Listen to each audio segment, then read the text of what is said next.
about it.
We welcome you to another live edition of the Sports Box, your go-to sports podcast featuring great content, conversation, and your occasional disagreement.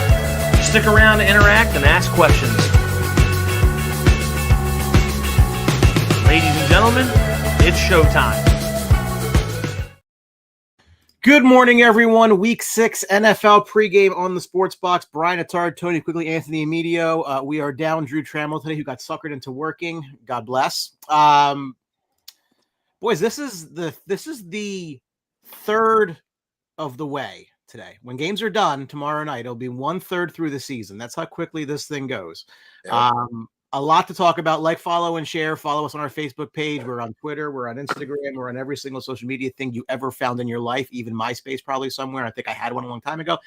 But in any event, I know you two are not thrilled with the outcome of your baseball series. I am also not thrilled with the outcome of mine. So we share that today. The city of Philadelphia lost 3 games in a day on Thursday. They became the second time that ever happened that a hockey team, a football team, and then a baseball team lost in the playoffs to get eliminated. The other time it happened was 1983, and it was also Philadelphia, ironically enough. But we'll start there with the New York Giants getting a win over the defending champions, 34-17 at MetLife. Jaxson Dart, 17-25, a $195 and a score, another score on the ground. Jalen Hurts threw for 283, which might be a career high for all I know. That seems very uncharacteristic for him. He threw a touchdown, also threw a pick, ran one in. Story of the game was Cam Skattebo, just a hair under 100 yards and 3 scores. A little better than his counterpart on Philadelphia, who the Giants fans know very well. I know you weren't really into this game because you were probably watching a baseball game, but I'm sure you saw the highlights or the lowlights, depending on what side of the coin you're on. I think we're on the same side of the coin here. Just your general thoughts on a pretty surprising win, if we're being honest. I mean, I did have the game on. I have the 2 TVs set up here in the living room to make sure you're not missing any action. It's perfect for Red Zone Sunday, especially, main game. So I had the baseball game on, which just makes me cringe a little bit. It's painful. Thankfully, I'm not a Eagles fan because you know what, the primetime home dog strikes again, and the Giants were abysmal on primetime games, but it just showed the lack of effort by Philadelphia. I think that was the key to this game. Is it was all about effort. Bam Bam Cam Skattebo, as they want to call him now. He's an effort player. He's not a talent player. He's an effort player. He plays hard. He runs hard. Guys were going in there. Doris Jaxson tried to fill the gap. Didn't even use his arms to tackle. I mean, they wanted no parts to be there. They wanted to get out of that game as soon as possible, and it showed. And as we talked about last week against the Denver Broncos, if the Eagles try to change what they're doing because of their wide receivers running their mouth, Hurts throwing for 283 yards, this kind of stuff, it's not winning the formula at all. And that's what they did the last 2 games, and they paid for it. And the effort of these young guys, and Jaxson Dart and Skattebo, kind of trounced, the Jalen Carter list Eagles, and it was a big issue. Yeah, I mean, I think it's a real concern for the Eagles. I mean, they got a lot going on right now. Amongst injuries, offensive line, defensive line, the turmoil they got going on in the locker room. There's all kinds. I believe right now misusage of Saquon, trying to cater to these guys. I think there's a lot going on. I think there's a lot to be concerned about for the Eagles. They just watching some of that game. I mean, they got beat up. They physically got beat up in that game. The Giants ran right down their throat. I know they didn't have Jalen Carter, but the Eagles are just out physical. You know what I mean? So it's a concern for the Eagles, and I think it opens up the door for other teams in the NFC, to be honest with you. So we're going to see what happens. But I think this is kind of like maybe 2 years ago, Eagles, when they had the turmoil. They started off good, and they went into a collapse. I mean, this is the kind of stuff that was going on. So yeah, we'll see. One of the things too, when you look at the Phillies and you look at the Eagles, right, Rocca, two things that you always preach that you could always control in any kind of sports environment. It's one is effort, the other is execution. Phillies showed lack of execution, brain dead play going to home plate. Then you flip over to the Eagles, no effort, and that's controlled, right? So they got out tough, they got punched in the mouth. And they really just didn't feel like want to be there, So the effort on the Eagles side was lacking, execution on the Phillies side was lacking. It was a tough day for Phillies fans. It's a little early to season to get in the Flyers, and comparing the losses are kind of comical. One ended somebody's season, the other was just a regular season game against the division opponent. It's a bad look for a loss, but man, I don't know if you guys saw Orlovsky the other day break down, the issues of the Eagles offense. He did a great job showing about formation and how they're telling Saquon backfoot, where he's lined up in the backfield, telling what the offense is. And listen, we said it last week. The Giants' defense line, they have some potential to be fucking scary. The best part of their team. Exactly. And one of the things too is most teams that beat them threw all over them. And guess what? Eagles couldn't do that, and I wonder why. Yeah, I mean, it's a coaching problem too. I mean, we've seen the Eagles get rid of quarterbacks and coaches after they won the Super Bowl. So I mean, it's you never know what's going to happen with the Eagles, but it's a little concerning. Well, it depends. I mean, I'm not concerned about it at all. I'm actually a huge fan of it. But yeah. The funny, I know that. But look, they've now lost 2 games in 5 days. I went ahead and posted this in our Outside the Box Sports Talk group, where I just torture people all day long, and then they just come back and take more of it. Has the shine worn off, right? Like the problem that I have, right? And I don't know how much of I see this because I'm also looking for it, but I don't know if you guys see it. The fan base never seems to want to blame the quarterback. They will blame everybody else. It's the receivers, the offensive line's not blocking well enough. The play calls are bad. The defense can't stop anybody. There is this like kid gloves approach to the quarterback because the quarterback won something. So apparently that means you cannot be criticized moving forward. I happen to see the following on the interwebs, which if you've ever watched this show for any more than 10 minutes, this should sound a lot like me. Jaxson McIntyre, former senior editor at PFF. He does his own thing now. I'll read this for those who are listening.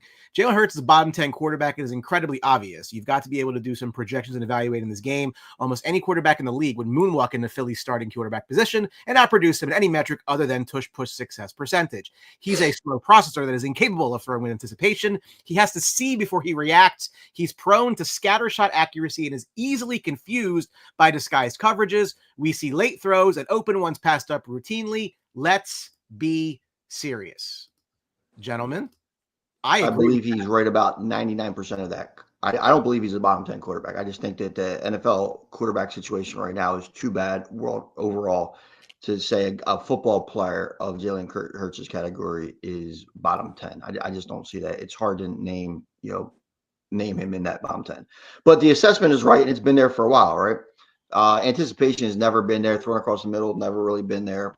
Going off multiple reads, never been there. But that's kind of what he is. I mean, that's what he was coming from Alabama, and coming from Oklahoma and everywhere that he, stopped along the way. But the one thing he does is he does have his composure. He is likable, and as you say, a lot of Eagles fans don't want to blame him. Before this year, somebody said that they would rather have him than Josh Allen, which is the delusion that sometimes these Eagles fans encounter. I think Eagles fans in general. I mean, listen, they chased out Wentz, which was due, right? Then they got rid of Foles. They weren't crying about Foles leaving. The guy just took him to the Super Bowl. McNabb was always on the skewers. You know what I'm saying? So I mean, I think they do come after their quarterback as needed. But for some reason, it seems like Jalen Hurts. I don't know if it's the ring. I don't know if it's the smile. I don't know what it is, but they do. Most fans are not holding Hurts accountable. But it's not. Listen, the passing game isn't all Hurts' fault though, because these guys have to get separation. Devontae Smith was wide open. He missed them. That's on Hurts. A.J. Brown not getting the separation that he needs to be. And Hurts just isn't that guy that's going to throw in a double coverage and trust his receivers too often. He might throw in double coverage, but it's not for his receivers to make a play. It's a mistake. So that's where the difference is. Yeah, I mean, listen. I'm on the road all day. I listen to the radio, and there's a lot of people out there like that have your opinion, Brian, out here. I mean, I think it's almost 50-50 in the city of how they feel about Jalen Hurts. If you listen, there's multiple things going on. The offensive line, the chemistry with his wide receivers, which is inexcusable. I don't know what's going on there. It's just a whole bunch of not Saquon not really producing. Can't get him going. That affects the offense. So there's a lot going on, but they're not a fear team right now to me. They're very beatable, and I think other teams. Like I said, I think it opens up the door for some other teams. Well, the weird thing too is the receivers don't even get along. They got a tough schedule coming up. They do. Well, I kind of chuckle at that, but it would be interesting to see the absolutely city implode with Wentz beating them. If Minnesota pulls off a victory against them, and it's listen, Jay Jetta might get something going, and I don't know, but if Wentz beats Philly, that's going to be and Tony, they're going to go up there and play Minnesota, possibly with no Jalen Carter and possibly with no Mitchell.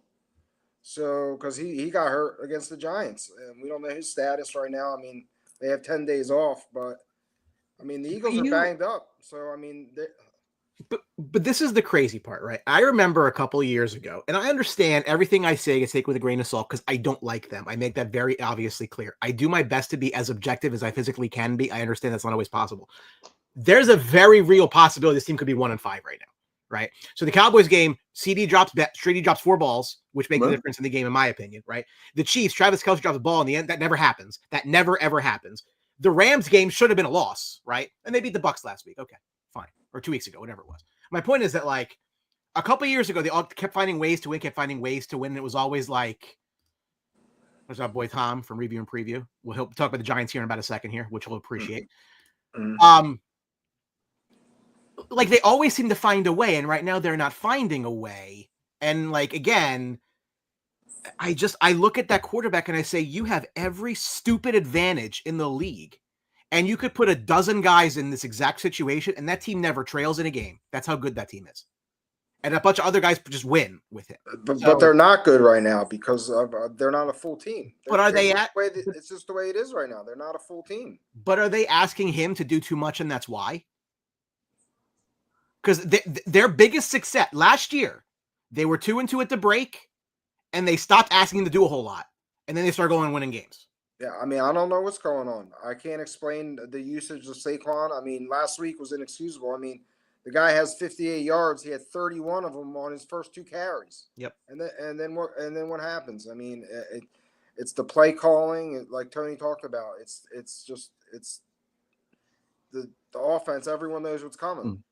He does. Saquon doesn't even have. I think he has like one game of 20 carries this year, which Yeah. is crazy. I mean, he doesn't. He hasn't been averaging anything really per carry. I mean, I think it was over 4, and I think Denver he had a decent yards per carry, but he didn't have any carries. So, that just goes to show like they're too quick they're running the ball ineffectively, and then they're Yeah. too quick to get away from the run. So, I mean, is it O-line issue? Is it they're tipping plays like Orlovsky suggested? I mean, there's a lot of It's not even that. It's like Jalen Hurts' inability to like you mentioned, to even throw the ball down the field. So his limits. I mean, he's either going to throw a streak down the field to stop anything along the sideline, anything that links up, hooks up.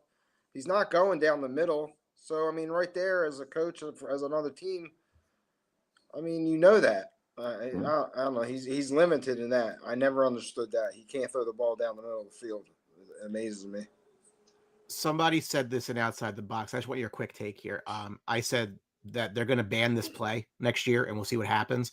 And they said, "Oh, you think we win because of that play?" I'm like, "Yes, I do." I thought that was pretty embarrassing to run it 4 times in a row the other night. I mean, I was like, that's kind of like you're just begging. You are going to force their hand. The confusing part of me. I mean, it's just pathetic. You run it 4.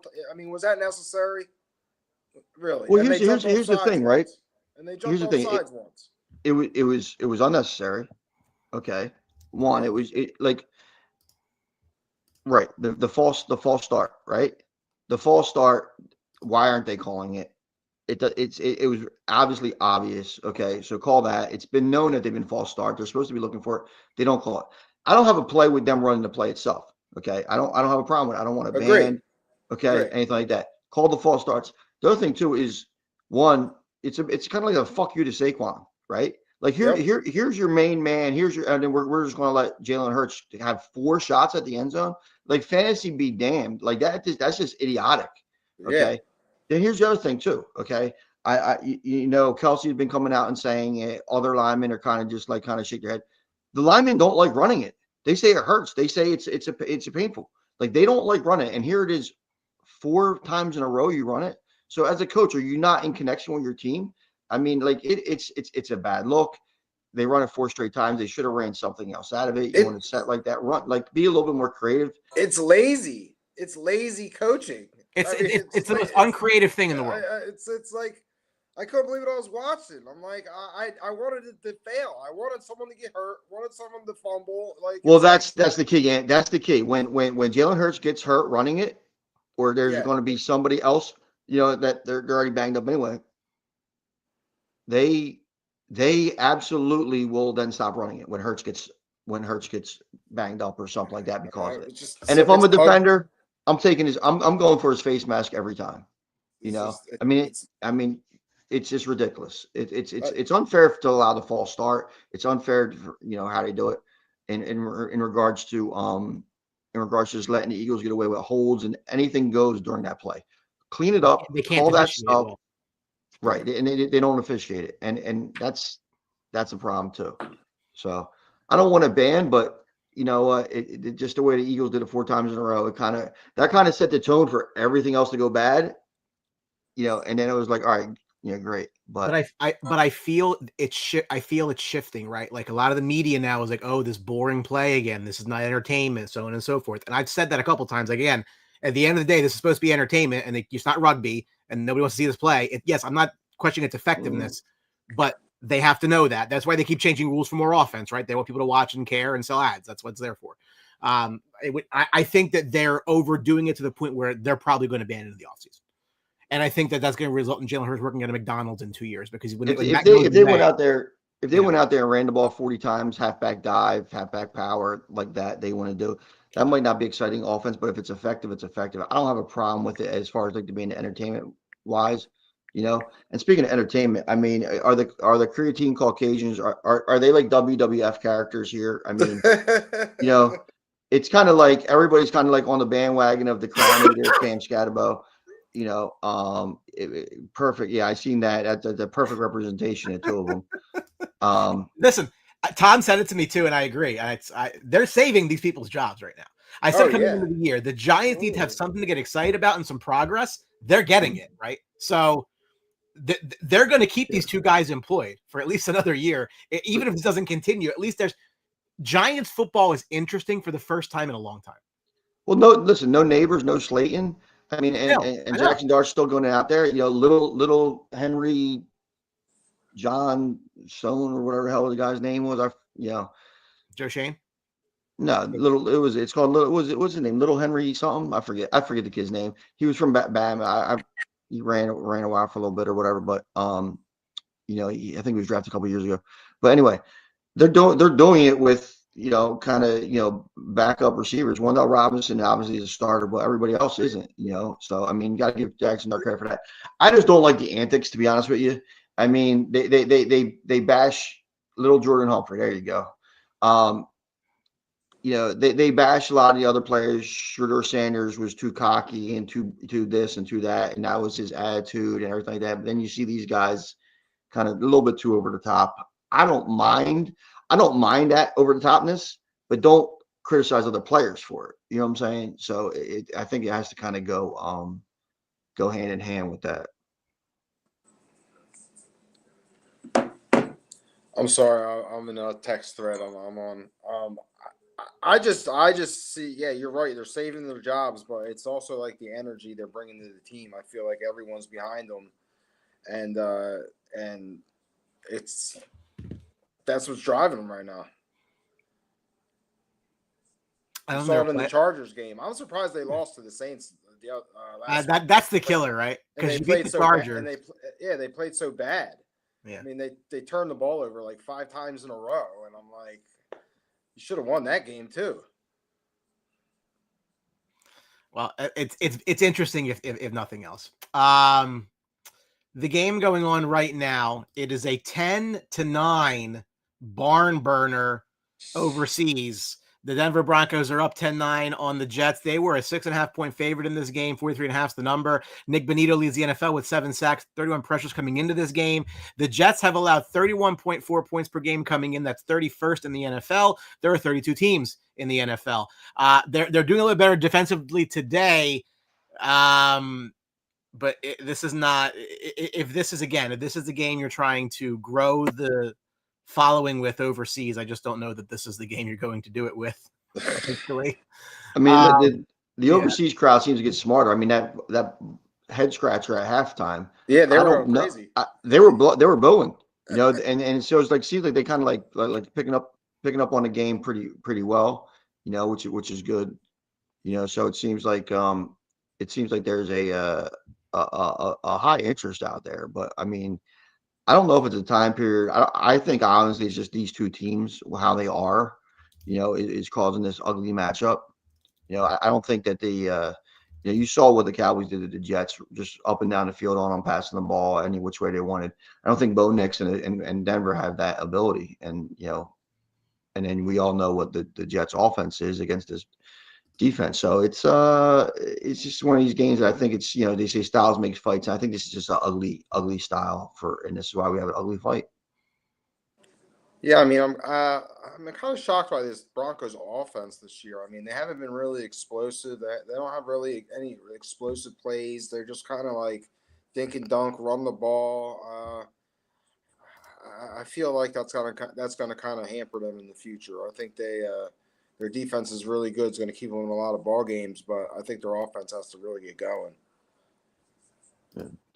Before today, watching the morning show prior to the game, there's talking about is Denver the best team in the AFC West? I can't really entertain that. I mean, the Chargers stumbled, which you see, and obviously the Raiders are in the conversation.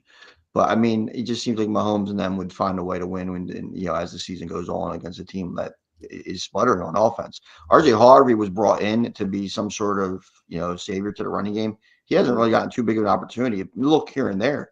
But he's definitely not the game changer that people thought he would be for that offense. And J.K. Dobbins is what he is. But I think that they need something a little bit more explosive. Every now and then they'll hit Mims deep or Franklin deep or something like that. But they're not consistently moving the sticks, and they're not looking good on offense at all. Taking down Brees Hall behind the line. I mean, they're not the best team in the AFC West. I think the Chargers are. Not after seeing the last 2 weeks. Give me the Chiefs. I'll stick Yeah, with the Chiefs. it's tough. It's tough to get on the back of the Chargers right now. I mean, they're stumbling. They got offensive line injuries. I mean, Drew would talk about it. I know Drew would be definitely harping on the offensive line injuries they have going on right now. And the Chiefs seem like they're getting healthy, at least on the wide receiver end. I mean, right now it's hard to go against the Chiefs. I think they're trending up, and the Chargers are trending down right now. Well, a team that's definitely trending down due to injury is the Cincinnati Bengals, who made an acquisition since we've last gotten together. Joe Flacco, who flew commercial to get the hell out of Cleveland as soon as possible. Does this do anything for them? Like, I don't. I mean, like, I thought Jake Browning could be okay. Clearly, that's one of the many things I'm wrong about in recorded video. But like, Flacco is Flacco. I just don't. I don't know. Well, listen, it's funny because the day after Flacco got there, Jamar Chase got sick, right? So it shows you out what his is. But you know what? At the end, Flacco throws a good deep ball. They're going to get an opportunity to sling it. Browning had one good game. And actually, he threw the ball pretty well. I mean, Chase put up some fantasy points. I think at this point, Johnston is out today. Yeah, he's been out. Kyler Murray's also inactive. Kyle Murray's out. Quentin Johnston's out. So I think that with Cincinnati, you're only caring about fantasy numbers at this point, right? You're hoping Flacco get the ball to Chase. You're hoping Chase Brown actually does something, which I think that's less likely. And then maybe throw a couple of jump balls to T Higgins again and get him fantasy relevance. Which I think that this is a trade that you're like, okay, why, right? I don't know what it benefits, but they just got tired of Browning. Desperate. But why even be desperate? I mean, maybe they're trying to win 1 or 2 games if Burrow comes back, and seeing how Baltimore has their injuries, and I think it's not a good look to just give up right now. But it's going to be a tough one. It'd be interesting. Here's the thing, though: if Joe Flacco beats the Packers, 2 times in 1 year. I hope so. First time. No, I got Packers are my suicide pick today. Yeah, so me too. Oh boy. I lost on the Cards last week in 3 of them. Sure, why not? Screw me. I'm trying. Who did Cards play last week? What? Cards played who? In Tennessee, and lost at the very end because the guy decides to leave the ball. Oh my! Wow, that game was crazy. Yeah, I lost a fantasy game because of that. The odds of them losing that game was. I think this does nothing for Cincinnati. No, I don't think it does either. You're just putting a statue back there. I mean, their offensive line still stinks. I mean, Joe. He lost his job in Cleveland, so I don't know. I don't think this helps at all. I think it was a desperate move. It was the only thing they could do. They find a way to figure it out, maybe to appease these wide receivers. I don't know. I don't see it helping. Yeah. They should be trading Trey Hendrickson 150%. I mean, Jameis Winston just has to be sitting there like. Especially now. Yeah, I mean, just put them back there and just let them sling the rock. Who cares? I feel you. I don't know. This doesn't help at all. Well, Tennessee could win 2 in a row if they bring down the Vegas Raiders, who their quarterback, Geno Smith, leads the league with 9 interceptions. Now, their backup quarterback is Kenny Pickett, so it's not exactly as if there's a lot of great alternatives, but guys got to play better. Is he at risk of losing the job? Could the Raiders be in the quarterback market? I guess they're kind of tied to him contractually, but it hasn't been good, to say the very least. Well, the question again is why, right? I mean, you signed Geno Smith in there to be your quarterback. I don't think that you're thinking that he's going to be the next great thing, right? It kind of was like the Raiders' attitude to the entire season is just punting it. He's been turnover prone. He hasn't really been, but I don't think the Raiders are expecting much more out of that. Obviously, they would like to cut down the interceptions, but I don't think that they were expecting Geno Smith to take them anywhere special, because they really didn't make too many other moves to kind of incorporate that. And then go to Kenny Pickett that's just fantasy disaster, because at least Geno's been hitting Brock every now and then, and Trey Tucker and Myers are taking turns stepping up. So I think when you look at Geno Smith and the Raiders, the situation is what it is. Yeah, I agree. I think they just roll with them. They're going to be in the market for drafting a quarterback, I think. And I mean, they got their running back. I mean, obviously they have offensive line problems. They draft ass backwards like the Falcons did. Kinda, yeah. You know, like where they go for these offensive skill positions and then they go for a quarterback, which has not overly worked for Atlanta, frankly. And you got to feel at some point they may have to lose Crosby. I mean, really their only asset on the team that they would give up. I mean, they're not going to give up Bowers, not going to give up Gentry. They're not going to, move anybody of actual value. Yeah. They'll probably draft a receiver in the draft. You heard it here first. That's what they do. So we'll get to the slate of games, and we'll start in Indianapolis. The 2-3 Cardinals, who were once 2-0, against the surprise 4-1 Colts, who are laying just under 10. 46.5 is the number. The Arizona defense has been fine. They're allowing just over 19 points per game. That's fourth best in the NFL. The Colts offense, surprisingly, has averaged 32.6 points per game. That is the second best in the National Football League. Kyler Murray will not play today. Jacoby Brissett's going to get the start. So downgrade, I would say, all of your Cardinal pass catchers. Guys, listen, to me, the AFC South has been the surprise almost all around with three of the teams, frankly, because the Jaguars and Colts are both 4-1 and the Texans are, what are they? 2-3. I think they have 2 wins now. So it's kind of been, I mean, Tennessee was always going to be Tennessee because you have a rookie quarterback, but like there's a lot going on just in that group, but the Colts have looked really good. Like, you have to give them credit where credit's due. I think this says a lot about the potential pro prospects for Anthony Richardson anywhere else, is how Danny Dimes, Indiana Jones now, just shows up off the scrap heap and is leading this team to a 4-1 record, probably going to go 5-1 today. Yeah, it doesn't look good for the Richardson future, but because they want to play the same kind of style that Daniel Jones is better at, basically. He's actually opened up the passing game. Richardson's the QB3 today. He's inactive. Oh, wow. There you go. So, no, I mean, he's getting Pittman involved. He's getting everybody involved. Jonathan Taylor is moving that needle perfectly, up and down the field for the Colts. And, they're capitalizing on it. The defense is, doing what it needs to do to make the win. And like I said, that's an awful division. And I think that they get really lucky with Murray out today. I mean, Jacoby Brissett has been around for a long time. I mean, every now and then he'll come up with a shocking win, but I don't really see it today. I think this Cardinals team is a team they're really going to struggle. I mean, they're starting Bam Knight today as their running back. I mean, they went Michael Carter, and listen, the DeMarcano fumble, that was a touchdown. I don't know what they were looking at on replay. He had the ball also just touched the line. It crossed the line. It was a touchdown. I don't know. It was a boneheaded play, and I think they were just penalizing him. But he did that, and the wheels fell off the Cardinals, and that should have been a win easily. It was just a fluky game. But how they did not actually say that was a touchdown was kind of just. But why does it keep happening? Punishing the kid. 2 weeks in a row. This is ridiculous. It's idiotic. I mean, you've seen Deshaun Jackson do it. You've seen others do it in the past, and it's one of the things where you just don't get it, especially him. I mean, here's a kid who had an opportunity to seize a role, right?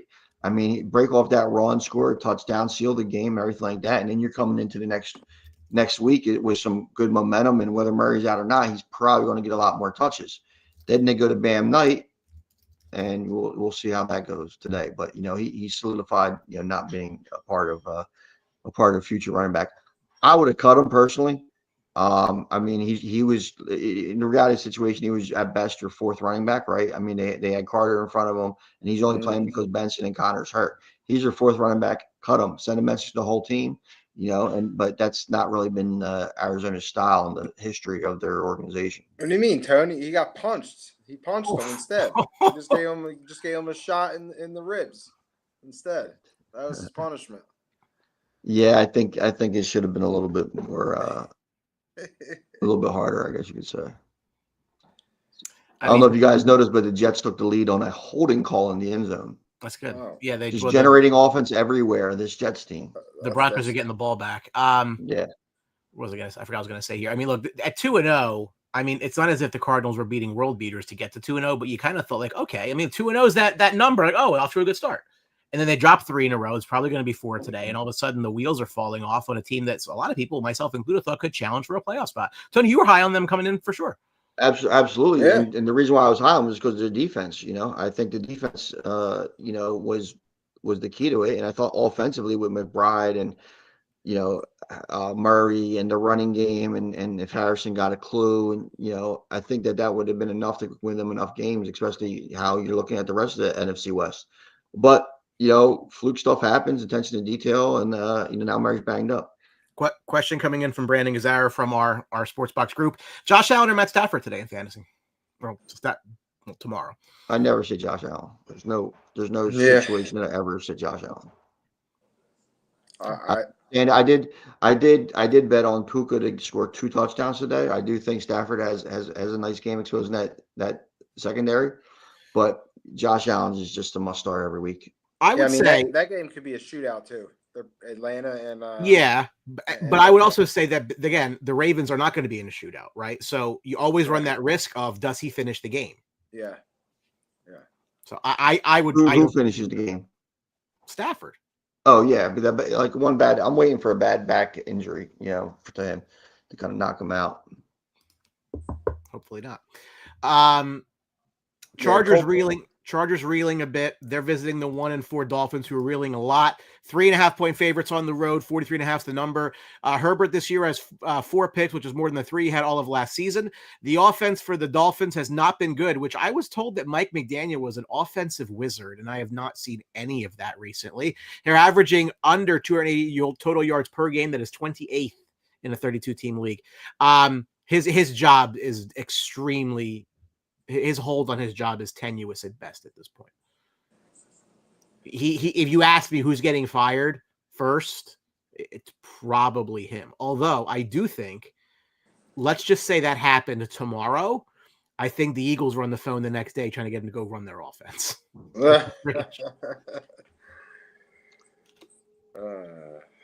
don't know if the Eagles have a good mix for what McDaniel does, but listen, this isn't a gimme game for the Chargers. I don't agree with them being in favor. I mean, they haven't put it together in the last couple of weeks. They have their own injuries. I mean, Omarion Hampton is out. Quentin Johnson is out.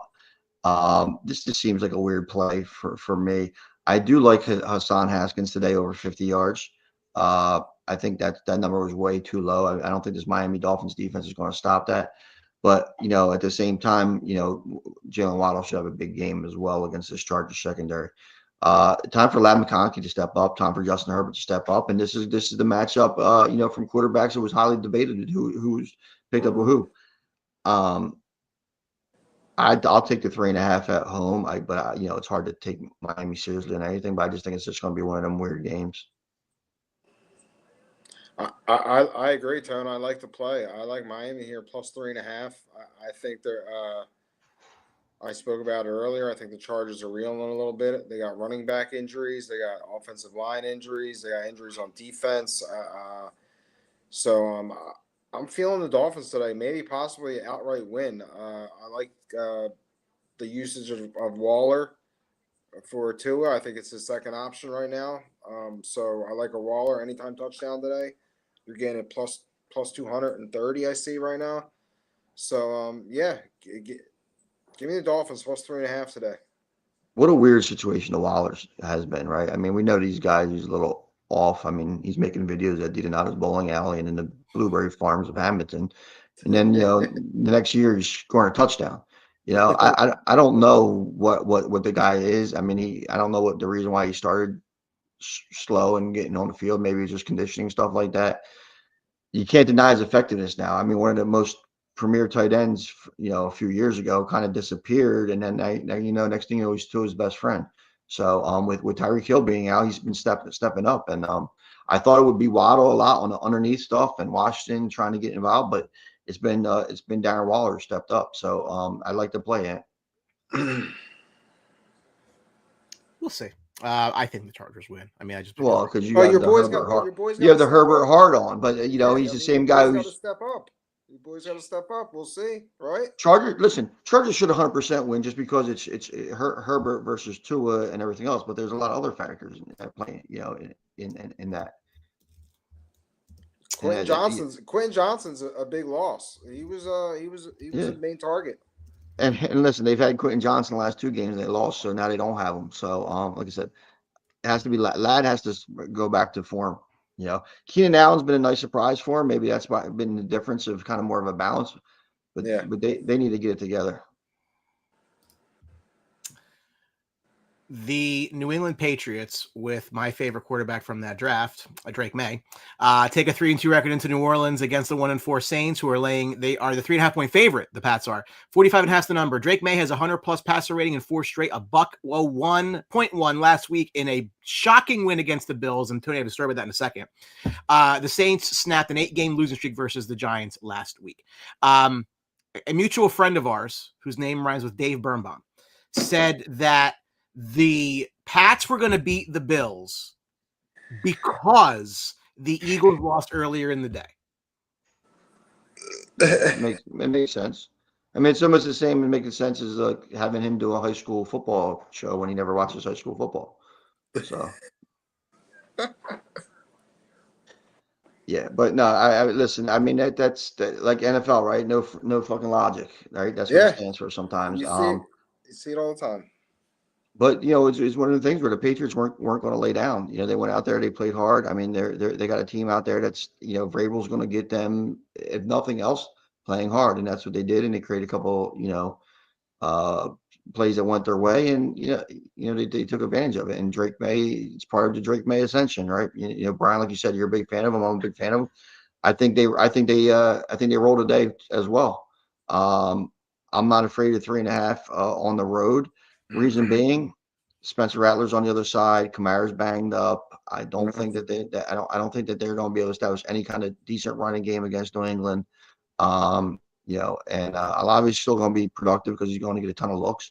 But the Patriots, Hunter Henry continues to churn along. Drake May makes some plays.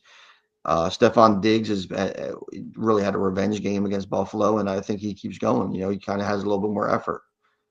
I mean, I could also see Stephon Diggs half-assing it today because he doesn't want any kind of, he's done playing for the year because he already beat Buffalo. But right, that's just the type of guy he is. So we'll see. I like the Patriots today. Yeah, I agree. I agree with the public today. The public is heavy on this game, I've noticed. So I agree. I like the Patriots today. I think this is a big Drake May day. You're getting.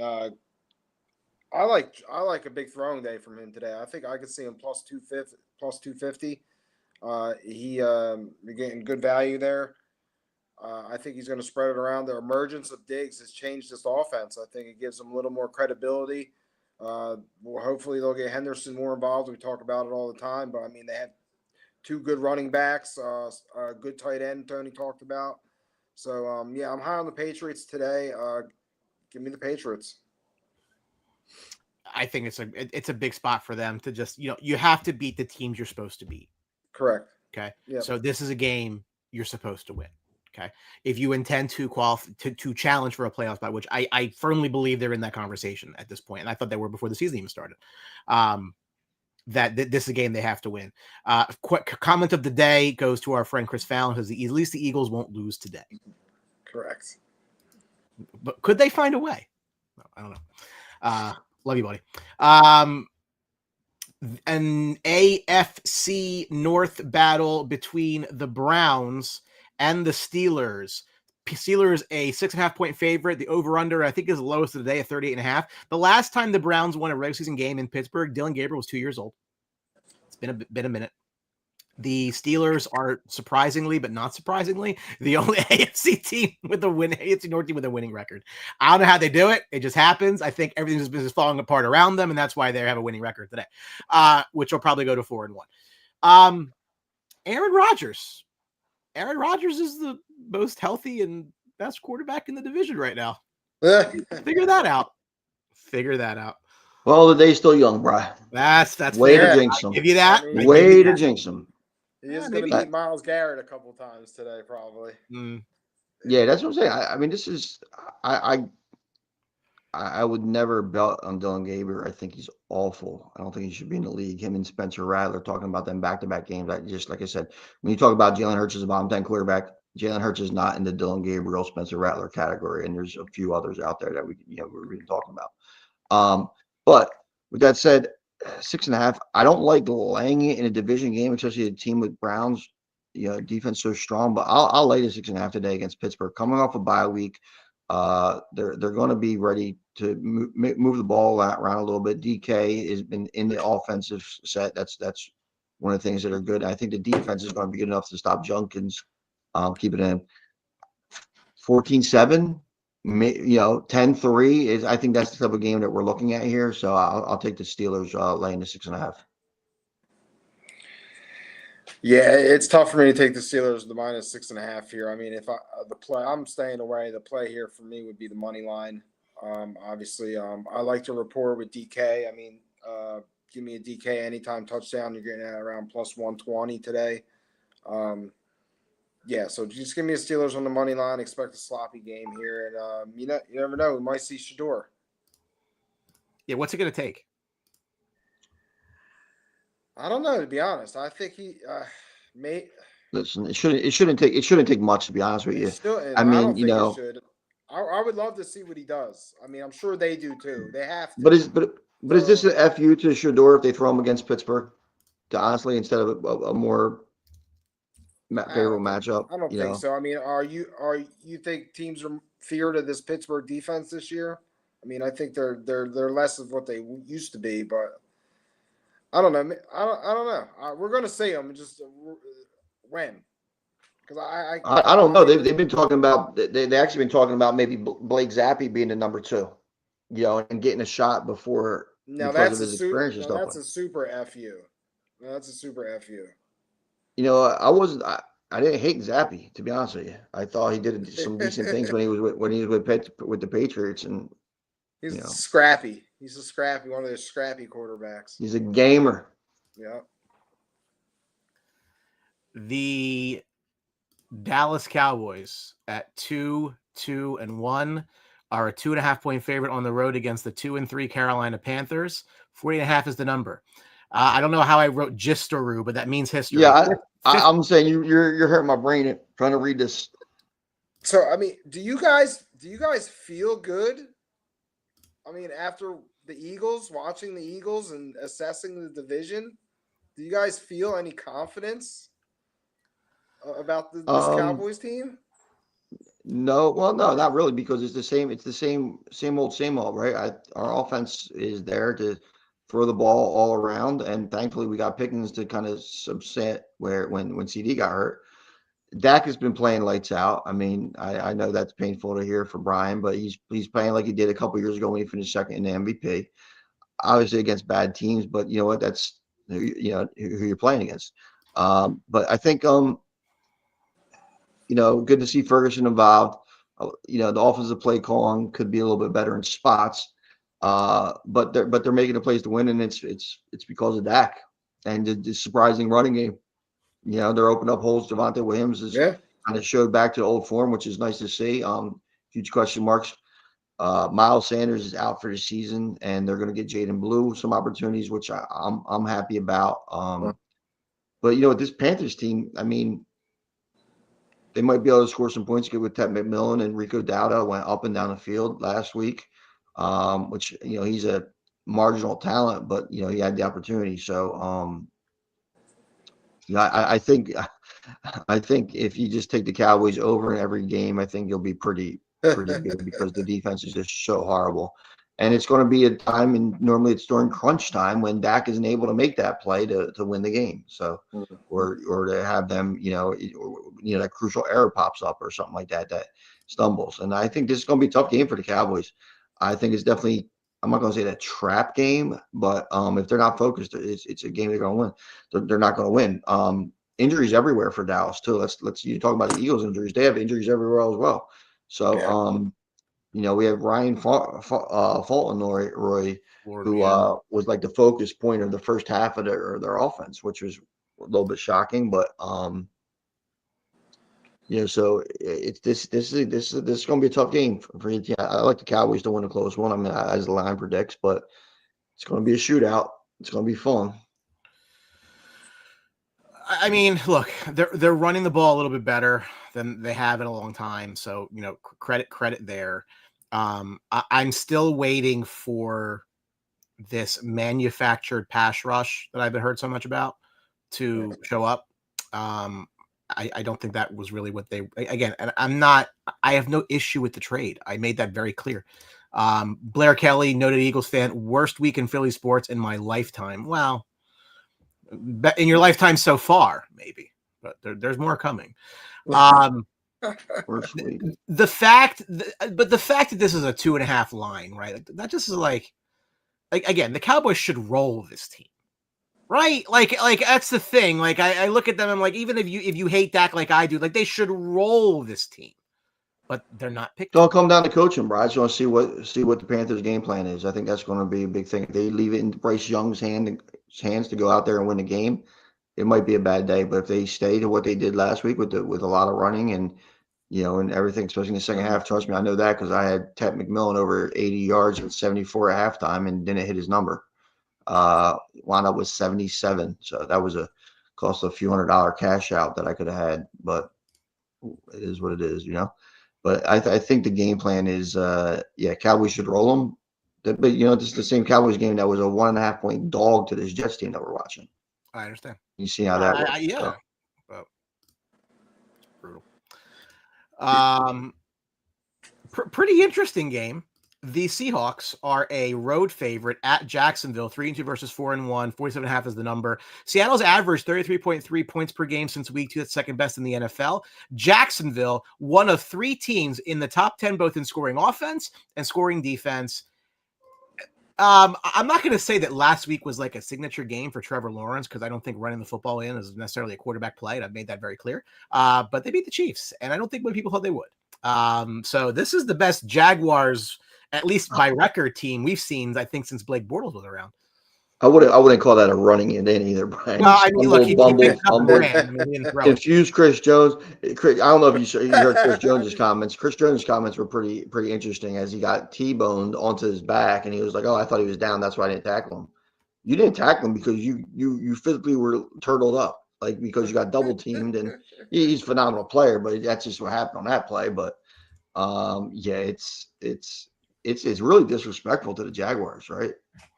I mean, Seattle's going to win this game just because that's what the line is trying to tell you. But the Jaguars should be a 3-point favorite today. I mean, they beat the Chiefs. They've been playing well. The defenses have been playing well. I mean, there's no way Seattle should be a favorite. And it seems like they're trying to get everybody and their mother to bet the Jags. So I'm not touching this game. Seattle will win. We'll go JSN, another big day. Always JSN. But man, this is just a weird line. Maybe I don't know if you have a little bit more insight on it, but I hear you.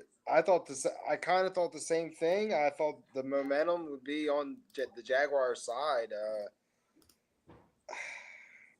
The Jaguars play such good defense. I mean, you put it right there in the stats. I mean, they're taking the ball away. ATN's playing well. I mean, I mean, and I always lean towards these teams that have better defenses, opportunistic defenses here at home. Sam Darnold, he's been playing well. It's a tough game. If anything, I'm probably trying the over here. I think there could be some scoring, some explosive plays here. There's too much talent on the field. I mean, you saw last week, Seattle and Tampa Bay. I mean, they were going back and forth. I could see maybe something like that today. Maybe playing the over, hitting some of these props here. I mean, you're getting good value. I see Brian Thomas is due for a touchdown. He's playing around plus 150. I mean, there's guys all over the field, so I'm just going to enjoy and play the over here. Yeah, I don't think it's any time for Brian Thomas Jr. to score a touchdown at plus 150. I think that's way too low, to be honest with you. I mean, how many does he have this year? I think one, maybe, but he's If that. due. I mean, listen, when you're the number one receiver, I mean, you're gonna be up there first, around that number. But yeah, I'm excited to watch this game today. I might have this on solo on the side TV here. Yeah, I mean, look, it's going to be a good game, right? With two teams, frankly, that I think are pretty big surprises for where they are. Yeah, before the year, we're not circling this matchup, this week at all, right before the season, and this is definitely going to be a good one. What probably won't be a good one is the other game, which is the 3-2 Rams visiting the 1-4 Ravens without Lamar Jackson. That's why the Rams are 6.5-point favorite on the road, 45.5 the number. Stafford leads the NFL with 1,503 passing yards. Puka leads the NFL with 588 receiving. The Baltimore pass defense is the second worst in the entire league, allowing over 252 yards passing every game. The Ravens defense has always been their calling card. Even when the offense struggled, the defense has been a very good group. And you're not getting that right now. So everything is going wrong at the same time for the Ravens. I hate a 1 p.m. team coming, a West Coast team playing at 1 p.m., but I just don't see how the Ravens stay in this game. I have no idea how they stay in this game. Unless it's just Derrick Henry every second or third play, if not more. Yeah, Cooper Rush is horrible. I mean, we would know, yeah. It's bad. Yeah, I don't see how the Ravens could even be close in this game. Even Henry's not having a very good year. Their offensive line is banged up. If you're the Rams, that's all you're keying on. Yeah, give me the Rams with the points today. That's all I can really say about this. I like both wide receivers. I mean, Devontae and Puka possibly with both of them to score. So, pick your poison here today with the guys on the Rams. Yeah, it's a big number to lay in for a 1 o'clock team. You're right, Bri. Ravens have a ton of issues. Cooper Rush is not the answer. Stafford, I'm not touching the 6.5, to be honest with you. I just think it's just that mixture. There's so many other things out there to bet on that I don't think this is one of them. Rams win. Like I said, I got Puka for 2 touchdowns today. It could be just that weird. I don't know I know the East Coast, we're on their rain. It is here. rainy, yeah. That's what I'm saying. It could be one of them weird games where Henry has a couple long runs finally, and the Ravens keep it close and even pull off a win. But it's something not worth touching. Too many variables. Rams should win and cover. Stafford should. But listen, we talked about it earlier. Back injury to Stafford, get one hit, but change the whole momentum of this game. So this game, I think it's just a strong to avoid. Except Puka, you gotta take Puka. Yeah, I mean, I touched on this before. I mean, I don't understand the Rams' logic of Cooper Rush as the backup quarterback. When you tailor your offense around a quarterback that runs with mobility, and that's why they had Stu Huntley forever, because it kind of it was a stylistic match to your starter. Yeah, you got 2 different quarterbacks back here, which means you got to change your whole offense of what you're doing. It's kind of weird. I don't get it. It just him running an offense in Baltimore just doesn't look correct. It's not the style of offense you see. So I don't know. Yeah, it just don't make any sense. Well, Huntley is on a team this week. He has been elevated off the practice squad or wherever to get to possible play today. Yeah, I look, the Rams should win the game, but a lot of things should happen that cost me money on a weekly basis. So that's why we're not going to touch this game. A couple games at 4:05. 2 of them are not that interesting, but one of them is. The first one that's not, it's a battle of the 1-4s between Tennessee and the Raiders. The Raiders at home, 3.5 point favor, 41.5 is the number. Tennessee has averaged 14.6 points a game and under 234 yards per game. Those are both ranked 31st in the National Football League. Geno Smith is a 5th quarterback in the last 10 years with 9+ picks in his team's first 5 games. This one is probably not going to be this offensive explosion explosion, or, you're not going to necessarily think this is Brady versus Manning. I guess I'll put it to you that way. As I'm known to say, losing here is winning, as you will get a better draft pick, or at least be on the path to getting one. Yeah, we'll not be paying attention to this game. I don't even know. I mean, I would guess lean later the Raiders on the money line. The Titans really had no business winning that game last week. So, I mean, the Raiders should win this game. I mean, Tell me about it. Give me the Raiders on the money line here. Give me a Genty touchdown. I think they'll get him in the end zone. And pretty much that's about it. I'm not really messing with this game. I mean, I like the over. I think this game turns into something that they sling back and forth a little bit. Just nonsense. I think Geno Smith, who we wrote off, is actually going to put up some decent numbers today. I have to have him starting in one fantasy league, I believe, and sorry to hear that. Everybody else, yeah, well, everybody else has been banged up. So I mean, I think in that league I had Burrow and Kyler Murray, or one of the two, something like that. And you just got. I think a desperate place on Geno Smith would be nice. I think Trey Tucker might get in the end zone today. Be interested to see the Titans side. Does Tajay Spears make the impact that he talked about? He was back last week. Let's get to put him in more this week. And Calvin Ridley actually showed a little something. So I think this game could fly past the over pretty easily if it gets into a couple teams that are just shooting the ball out.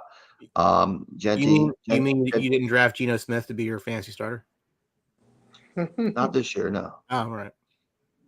Okay. So, yeah, I mean, so I think if you're looking at some game plan wise, I think it would be a lot of Genty would be the smart play, but I don't know if that's what Geno Smith's been doing this year, is making a smart play. So, the only thing I really like on this game is the over. Yeah, it just feels like a backdoor Titans cover, honestly. Like it's like like some kind of stupid field goal win by the Raiders. I don't know. Like that's just kind of like I don't want to be involved in this game. Like I don't even want to know this game is on. Like I couldn't care that. And that kind of applies to the next one as well, because this shouldn't be close, right? The 2-3 Bengals at the 2-1 Packers, who are laying basically 2 touchdowns. Over under 44.5. The Bengals have the worst point differential in the NFL, -71. Love has a 146.9 passer rating when targeting Kraft. That's the 3rd highest quarterback to pass catcher rating in the National Football League. That's pretty good.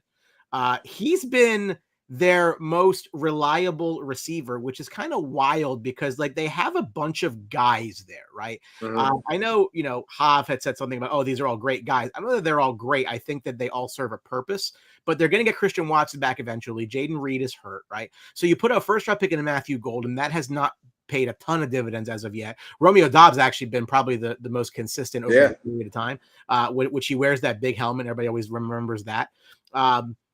Look, Green Bay was the in vogue team to be like the team that comes out of the NFC a couple weeks ago. I don't know if the tie against the Cowboys changed that. Maybe it was the loss to the Browns.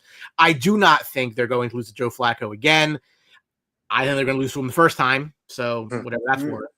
I just don't see how Flacco comes in running any sort of offense, brand new to it, that keeps them within 2 touchdowns. I don't see it. And if he does, like, I think that's something then you got to worry about the Packers, frankly. Like, I don't really think that's like, if the Packers don't blow them the hell out, like that's got to worry you about the Packers, point blank.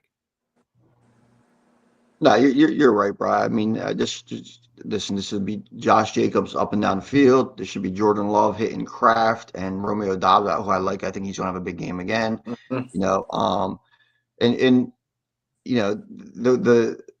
The Green Bay receiving corps is a little weird. They have a lot of guys that were supposed to be like potential Wicks, Watson, Dobbs. Now you have Golden in the mix there, and there's one more Reed as well. Reed. It's I think it just shows that I think that Jordan Love isn't as consistent as people want him to be. I think that he showed that last year, and he's just not what he needs to be. And that Tyler Kraft stat about targeting him, that most of that was during the Dallas game, right? So where he was wide open. So let's I think that this is a prove it game, right? Is Jordan Love and the Packers going to take that step to elite company where they just come in there, they blow out the Bengals, and they make it, on to next week and actually try to focus and everybody loves it. I think that's what's going to happen. I think Flacco's going to go out there and fight a little bit. I think he's going to hit Chase again. I think the secondary is the biggest part of the Packers defense, and we'll see if they are able to expose it. Yeah, I mean, this should be an easy game for the Packers. Obviously, I like the 13. Give me the 13.5. Jordan Love's 2 touchdowns I like today. Jacobs, even throw Jacobs in there for a touchdown. I don't see how the Bengals their defense is stand up to this Packers offense, to be honest with you. So, yeah, give me the Packers here, even though it pains me. I mean, what are you supposed to do? Pick against them against the Bengals? They are my suicide pick this week. Yeah, they're mine too. In a double elimination that the Cards took me out last week. Game of the day, at least of the afternoon to me, is going to be this San Francisco game against the Bucks. Both 4-1. Tampa's laying 3 and a hook. 47.5 is the number. Christian McCaffrey has 5 straight games with 45 plus rushing and 45 plus passing yards. Mayfield has a 10-1 touchdown to pick ratio. That's second best in the NFL. So things are looking good there. Look, the only blemish on the Buccaneers is the loss to the Eagles. The only blemish on the Niners is the loss to the Jaguars. I mean, it's not like they're losing to bad teams. It's going to be a Mac Jones game today, which they have not lost when Mac Jones has started. The only loss came under Purdy.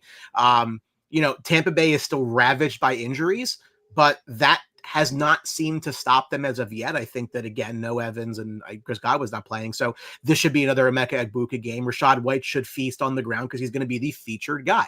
The question you have to ask really is, can their defense hold up even against Mac Jones, who's had success?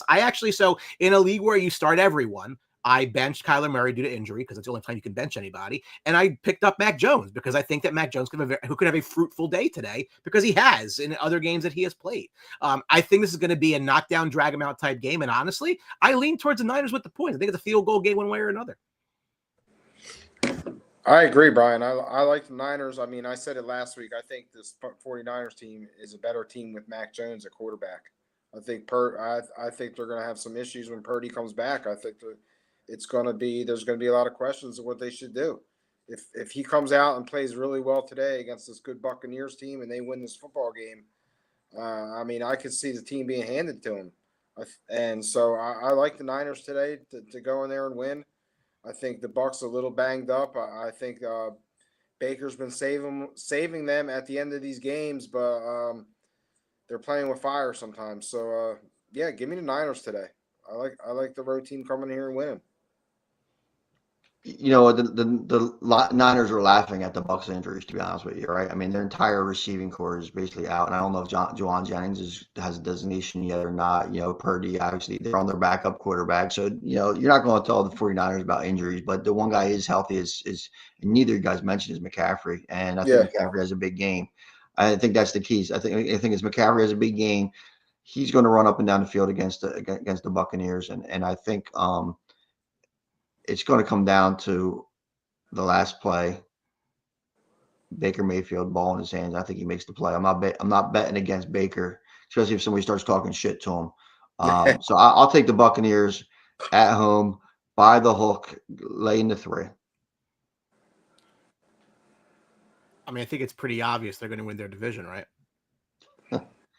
Listen, I think the St. Mary's School for the Blind is now in that division, so I think they're the only competition they have.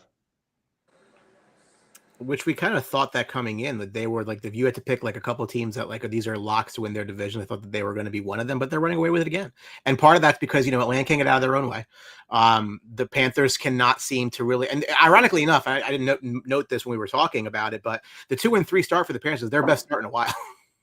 like that's like the bar is so damn low for them. But yeah, it's just one of those things that the Bucs are they're going to have a home game again, and they're a tough team to beat in the playoffs. And listen, they're going to get healthy too eventually. So it's like they're going to be adding these players at some point.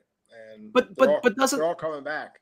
We questioned the Egbuka pick. We obviously look. I mean, their receivers are not young by any means, right? Mike Evans is the picture of consistency, and eventually they'll move off of Godwin. But like they use a first round pick on a receiver, he's played really really well. Awesome. He's been great. Awesome. I mean, what else can you say? He is as advertised. Yeah. And I thought they could use a defensive draft pick. Clearly, what the hell do I know? Well, but nobody really knew the status of the receivers better than they did, right? I mean, yeah, Evans is old. You couldn't predict him to getting hurt this year, but he's an older receiver. Godwin, he Always came hurt. back. He was hurt. So they really didn't have a true number two. And Bouquet is, at Ohio State last year, he was the number two receiver behind Jeremiah Smith. So, but he was, he'd be number one in pretty much every other school he went to. So. I mean, the Broncos take a 13-11 lead. What a game. Wow, 13-11. And Bo Nix missed Cortland Sutton in the end zone. That's for sure. So, I could have used that. Yep. Mm-hmm. Mm-hmm. I had Bo Nix to throw 2 touchdowns today, but I guess that was asking too much against the team who just gave up 5 touchdowns. But okay. Wait till you see the wide receiver that comes out next year at Ohio State. He's better than all those guys that are in the league right now. It's gonna be insane. Yeah, that's what I said. Yeah, Jeremiah Smith. I mean, he is that guy that Marvin Harrison hopes to be, but but then again, somebody will overdraft him, and then they won't win anything with him, and wins watch repeat. But he's gonna be that, yeah. No, but I thought the Mbuke pick was solid. I did too. Yeah.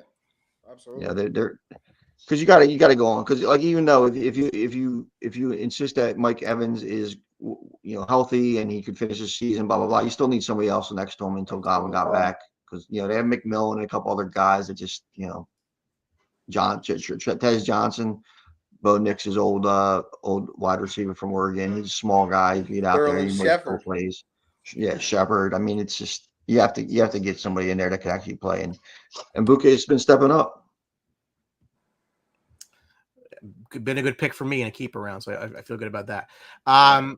The Sunday night game is one to wait for, as the 4-1 Lions at the 2-3 Chiefs. KC 2.5-point favorite at home. I guess they're not laying the. I guess they've stopped giving the Chiefs points at home. I guess we've learned that lesson this way. Who else did I play?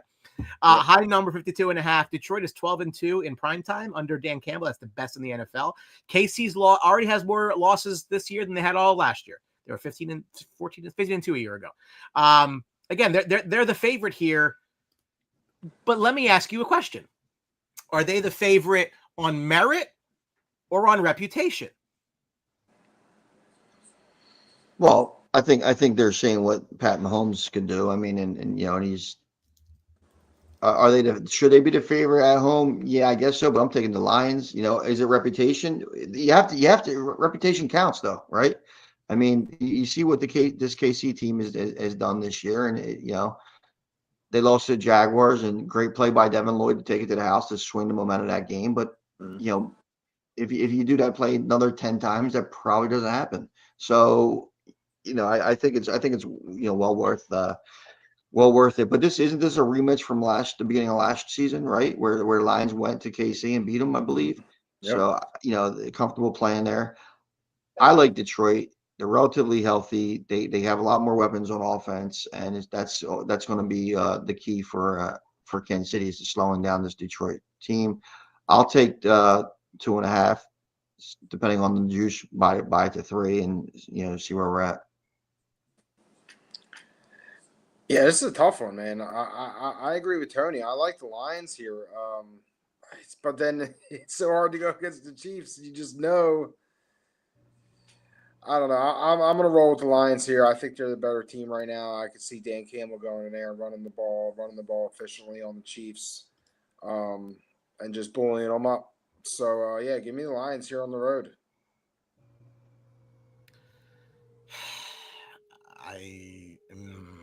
It's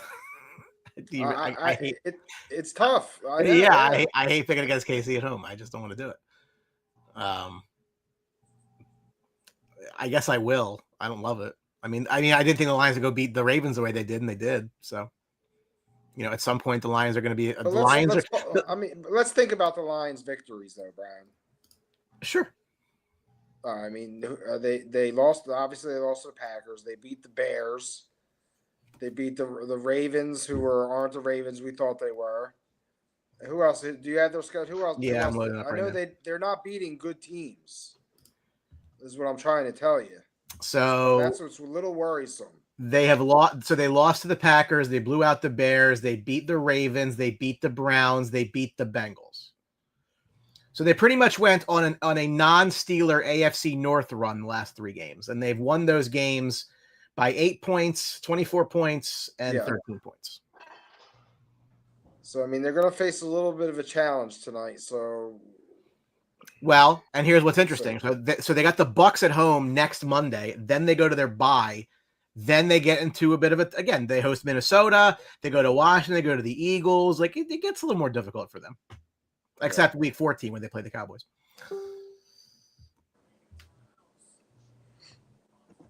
So, yeah, it'll be an interesting game if nonetheless. I'm sure it'll be very, very, very wagered, as will the 2 Monday night games this week. The Buffalo Bills try to avenge their loss from a week ago. They're 4-1 against the 2-2 Falcons. 4.5 is the number for the Bills. 4.5 is the over/under. Allen still needs 1 game with 1 pass and 1 rushing touchdown to break a tie with Cam Newton for the most ever. The Atlanta Falcons have allowed the fewest total yards per game and the fewest pass yards per game. That's pretty interesting. I don't know who they really played to get there, but they're still just 2-2. I believe the number is still true that Michael Penix can't beat a team if they score more than 7 points. I think the Bills will score more than 7 points. I don't want to go. I don't like going out on a limb like that for our fans on this show, but I do think the Bills will score more than 7 points. So the trend is that Penix loses. We'll see.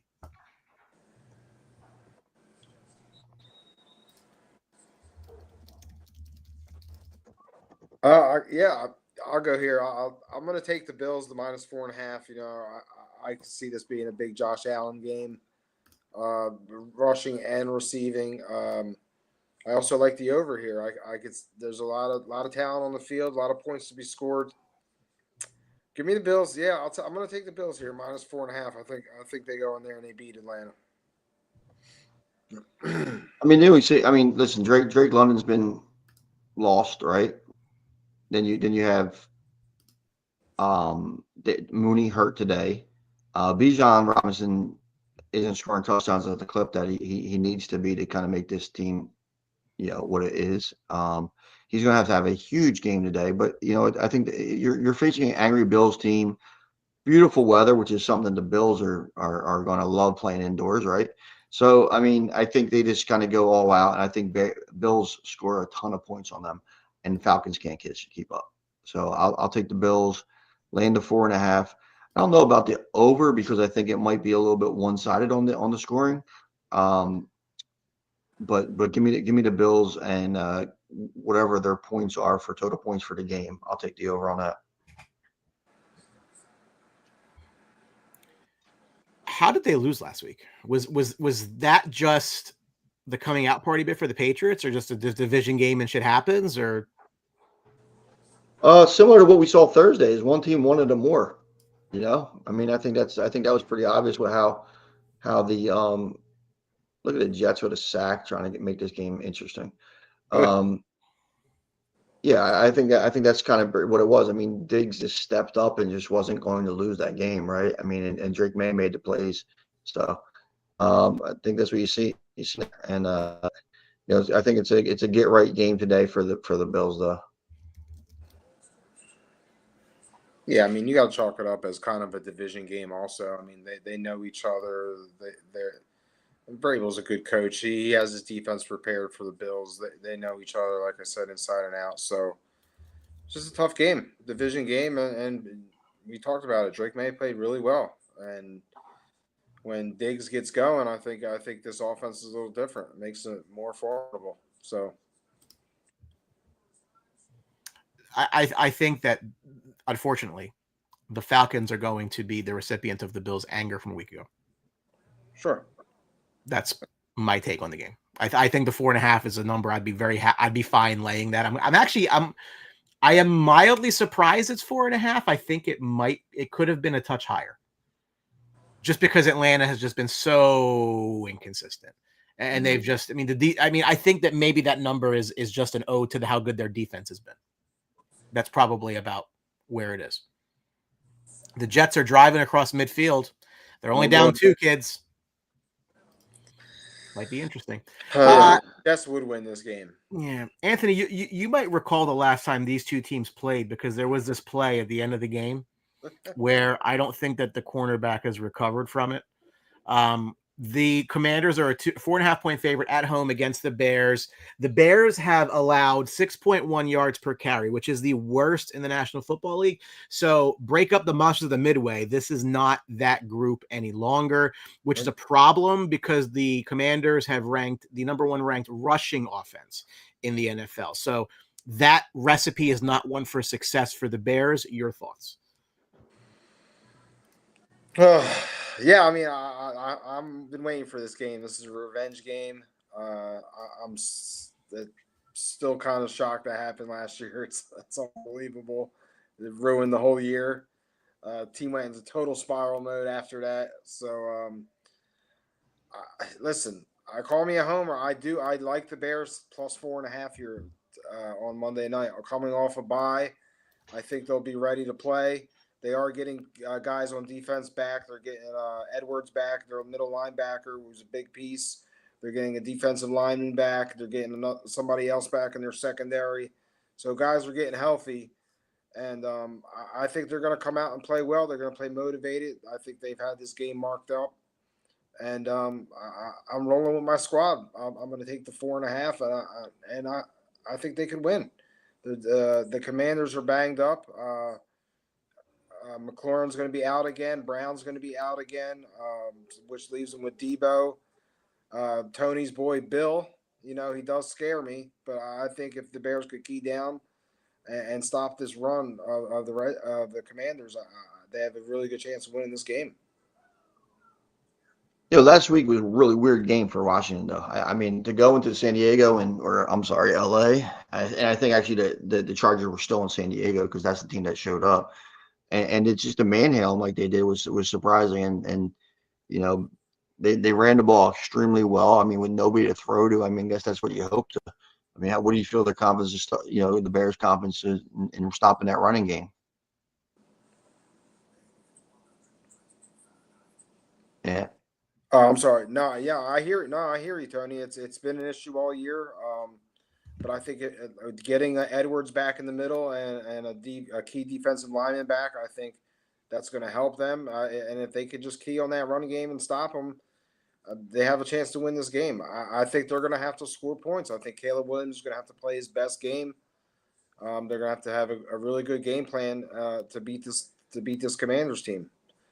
It concerns me too. They have no running game. They're going to be getting Travis Homer back, not a big name, but a guy who runs hard. Of Northwestern fame. Northwestern fan? Fame. He went to the U. He went to the U? Yeah. Who am I thinking of?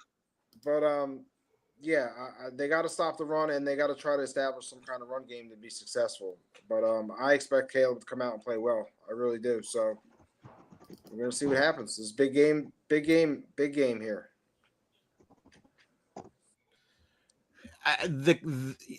There is someone outside the box who is a very, very overt Terry McLaurin fan and has been banging the table for them to sign Terry McLaurin the entirety of the summer. And I think Terry McLaurin's played. Has he played one game? I think the first game. I think he played 2, but one he might as well not have played. Yeah. So that's not worked out. And then he said that I'm still glad they signed him. I'm like, yeah, that makes sense. Sure. Absolutely. Yeah. We talked about that signing before. Listen, we can't bash on it too much. The Washington was in a tough place for that. I don't think it's. I'm just surprised that paying old receivers doesn't work out. First time hearing of it. And it's hurt. Well, you just hope that. Big sack by the Broncos. Keep the ball back behind the 50. So what I found out today is that Drew talks for half an hour. Yes, correct. That's pretty much what I determined because we're getting done at 12:30 and normally get done around 1 o'clock. His absence has been synonymous with the Chargers losing streak. Just let me know that. Is there any parting thoughts before we have some extra time today? I'm kind of hopeful that the Jets pull out this win. Well, I'm not.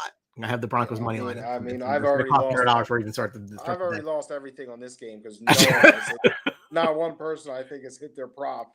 I don't even think. Yeah, no, I don't think anyone's hit their prop. I was late. I had Bo Nix for 2 touchdown passes, which that's not going to happen. And then I had Justin Fields for over 50 yards rushing, which he's still, I think he's at 31. So unless he pops one now, that's not going to hit anyway. So ugly game to start.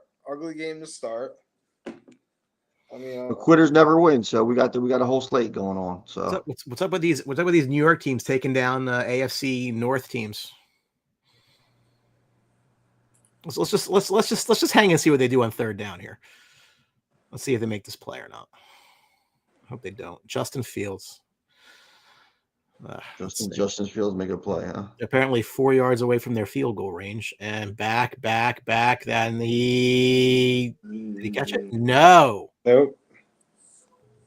No. So now it's 4th and 8. I guess they're going to try the long field goal, right? What choice do you have? Yeah, there it goes. Yeah, I don't like that play call at all. I mean, let's just talk about the situation, right? It's 4th and 8. You're at fringe. It's 3rd and 8. You're at the fringe of. It's barely to the sticks. That's barely to the stick, right there. I mean, right there, I guess, but. But as I'm saying, it's 3rd and 8. You got to put yourself in a better position to go for it on 4th down if need be, because you're at the fringe of field goal range.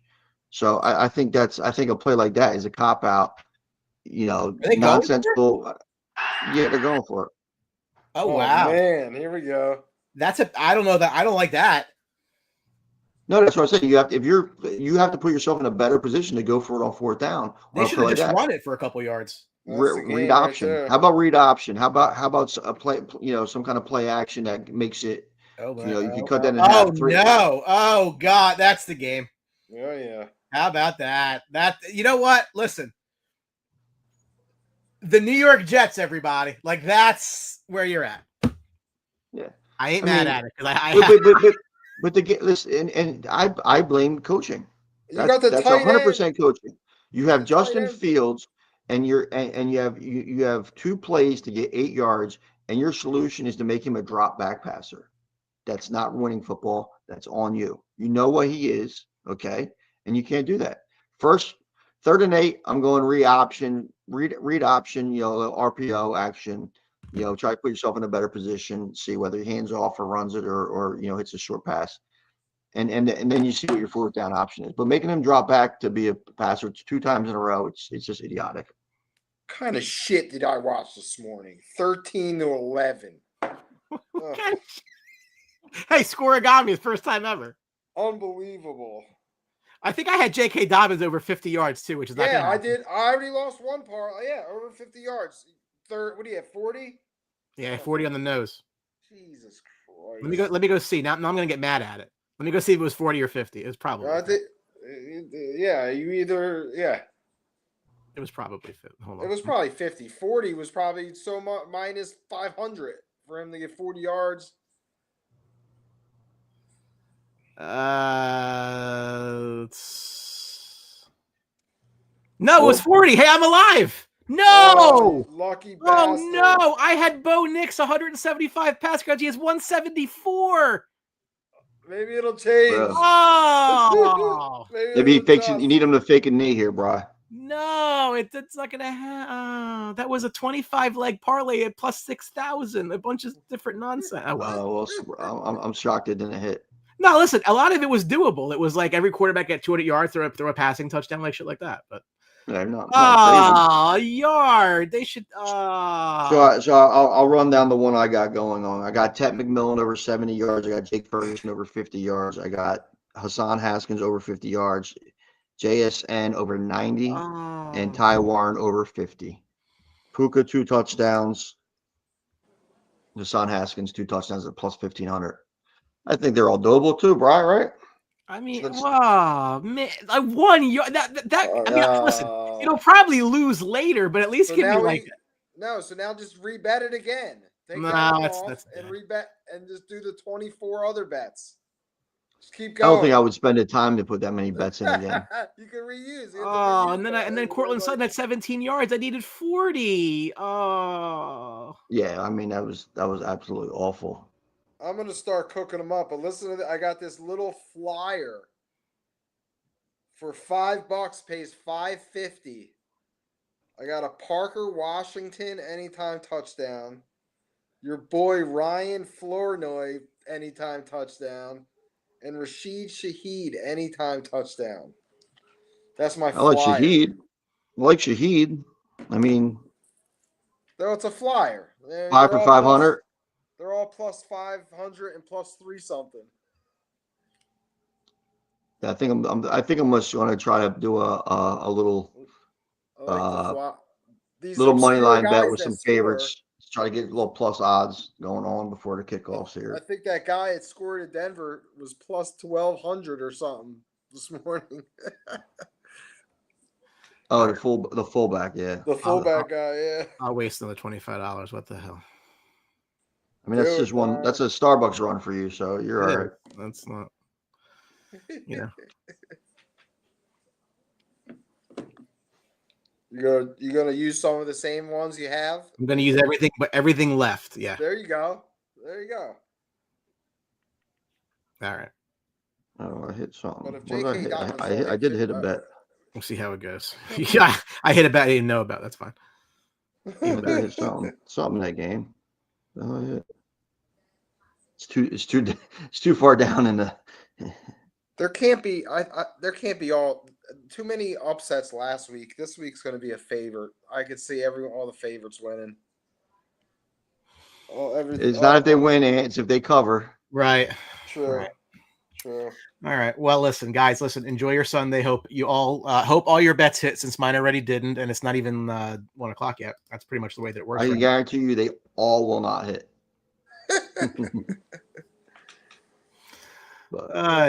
Don't float away, boys. The nor'easter's coming. Don't float away. We're all gonna die. Apparently, that's the way it works. All right. Enjoy your Sunday. Talk soon. We'll see you next week. See you, gentlemen.